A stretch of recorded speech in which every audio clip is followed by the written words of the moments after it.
teman-teman. Berikut sekilas PKPU 5 tahun 2020, bagian ketiga dari 6 bagian.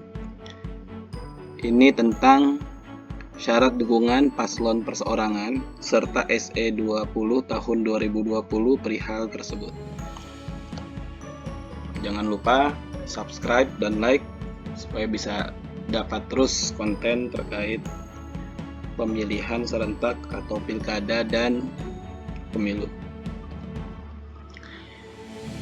Peraturan KPU terkait pencalonan pemilihan serentak tahun 2020 menggunakan Peraturan KPU nomor 3 tahun 2017 sebagaimana diubah dalam Peraturan KPU nomor 15 tahun 2017. Diubah kembali Peraturan KPU nomor 18 tahun 2019. Kemudian diubah menjadi Peraturan KPU nomor 1 tahun 2020 dan saat ini sesuai dengan surat dari gugus tugas serta pertemuan-pertemuan dan tentunya Perpu 2 tahun 2020. KPU RI sedang menyelesaikan peraturan KPU pelaksanaan pemilihan serentak di masa pandemi COVID-19 atau kita singkat saja peraturan KPU SAPU COVID-19 sedang RDP. Untuk itu karena persiapan sudah cukup mepet waktunya, KPU RI tanggal 19 Juni kemarin menerbitkan Surat Edaran nomor 20 tahun 2020. Berikut tahapan perihal pemenuhan syarat dukungan paslon perseorangan setelah pemilihan serentak lanjutan dimulai tanggal 15 Juni 2020, yaitu penyampaian syarat dukungan atau syarduk dari KPU Provinsi ke KPU Kabupaten Kota 22 sampai 24 Juni. Penyampaian dukungan paslon ke PPS 24 sampai 29 Juni. Verifikasi faktual di desa kelurahan oleh PPS 24 Juni sampai 12 Juli. Rekapitulasi hasil verifikasi faktual tingkat kecamatan oleh PPK 13 sampai 19 Juli. Rekapitulasi hasil verifikasi faktual tingkat KPU Kabupaten Kota 20 sampai 21 Juli. Rekapitulasi hasil verifikasi faktual tingkat provinsi apabila Pilgub 22 sampai 23 Juli. Pemberitahuan hasil rekapitulasi dukungan 22 sampai 24 Juli. Dilanjutkan dengan penyampaian syarat dukungan perbaikan ke KPU Provinsi atau KPU Kabupaten Kota dalam hal dari proses sebelumnya masih belum mencukupi 25 sampai 27 Juli. Pengecekan jumlah dan sebaran syarduk perbaikan 25 sampai 28 Juli. Vermin dan kegandaan dokumen syarduk perbaikan 27 Juli sampai 4 Agustus. Penyampaian syarduk perbaikan dari KPU Provinsi ke KPU Kabupaten Kota 5 sampai 7 Agustus. Penyampaian syarduk perbaikan ke PPS 8 sampai 10 Agustus.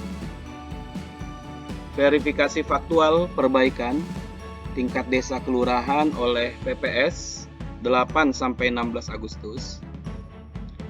Rekapitulasi perbaikan tingkat kecamatan oleh PPK 17 sampai 19 Agustus.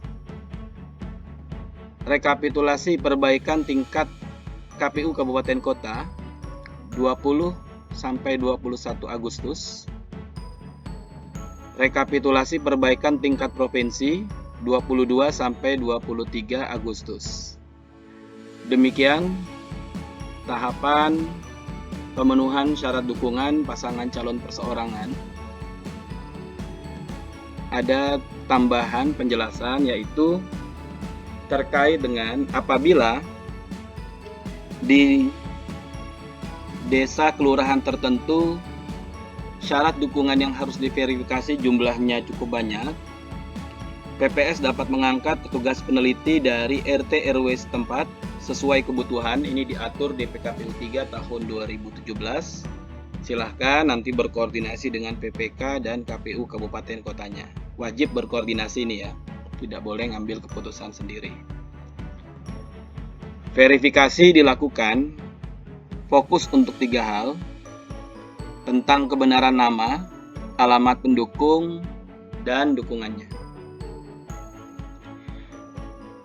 Berikut Surat Edaran Nomor 20 Tahun 2020 tentang pelaksanaan pemilihan kepala daerah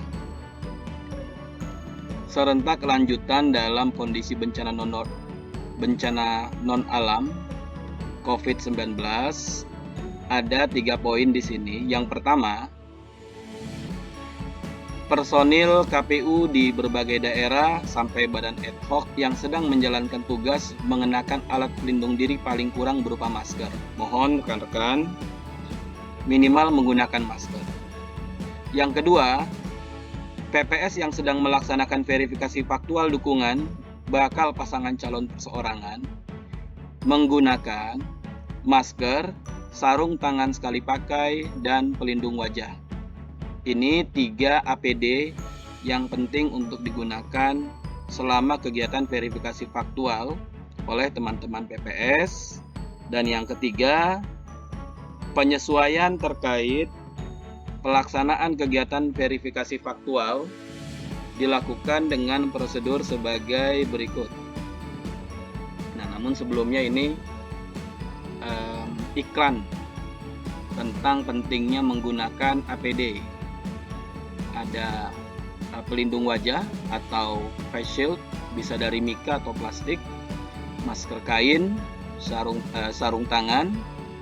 Tidak harus seperti ini ya, tapi substansinya adalah 3 APD tersebut digunakan. Ini kegiatan verifikasi faktual yang disesuaikan dengan protokol COVID-19. Ada di halaman 9 sampai 12 dalam Surat Edaran Nomor 20 Tahun 2020. Mohon rekan-rekan bisa membaca ini, cukup banyak, namun kalau sudah dibaca tentunya akan bisa lebih baik. Diatur 3 bentuk verifikasi faktual yang dapat dilakukan serta hal-hal yang perlu menjadi perhatian, dan mohon kita bisa disiplin menerapkan protokol COVID-19.